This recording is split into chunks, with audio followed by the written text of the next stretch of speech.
And an inch is not good enough, but it's okay. At least it's forward movement.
When Adam alayhi salam did wrong, he sought the forgiveness of Allah, hoping in the mercy of Allah. Allah forgave him.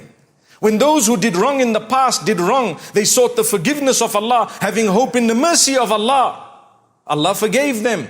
And Allah will forgive you, and He will forgive me, and He will forgive all of us. We have nothing besides hope in the mercy of Allah that's going to carry us forward. All of us are guilty of crimes. When I say crimes, I don't mean major issues against one another like murder, etc. But I do mean that sins we've committed that we're embarrassed about, myself included.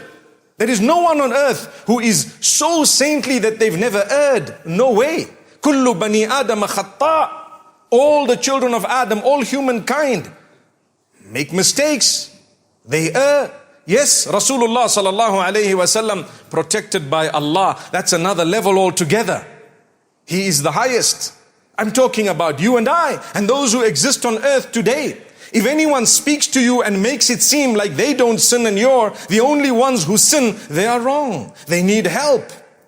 Perhaps on a different level, yes. Some are worse than others, but that's between them and Allah, because there are people who committed bigger sins in their past, who have become closer to Allah than those who have committed smaller sins and drifted away from Allah. So Allah gives you a blessed month, and Allah subhanahu wa ta'ala helps you to ponder over how quickly time is moving. Before you know it, it will be the first Taraweeh in this masjid with you or without you. Do you know what that means? You might be rahmatullahi alayhi. You might be a person whom when the people say their name in Ramadan coming, they will say, may Allah's mercy be on that man. He was a good man. You might not see the month of Ramadan. Do you realize that?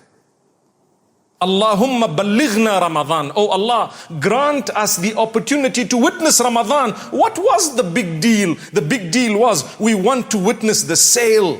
But I want to tell you something very interesting. If from now you intend something, even if you don't end up fulfilling it, for as long as that intention was solid and firm, if you were to die between now and the time that you fulfilled what you had planned and intended, Allah will reward you fully for that.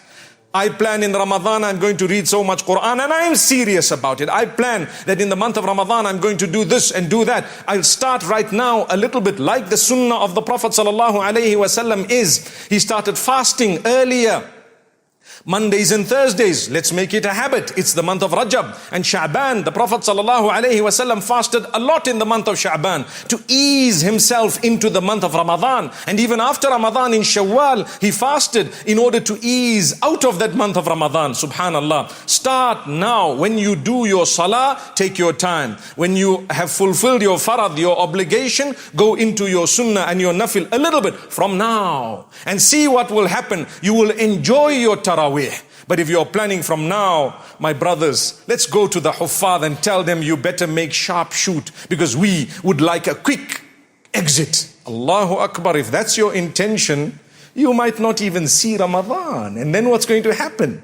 Are you ready to face Allah, to say, oh Allah, I was busy preparing for Ramadan by trying to look for the fastest and the quickest and the sharpest of the shooters. Allahu Akbar. We don't want that to happen. We are above that, inshallah. We are better people than that. We are more closer to Allah and more appreciative of the favors of Allah upon us than a person who just wants to rush through the acts of worship that Allah has ordained. My brothers, my sisters, isn't it a blessing of Allah? You seek forgiveness today with the idea of improving your life today, with the idea of changing your life today. You see whether you witness the month of Ramadan or not.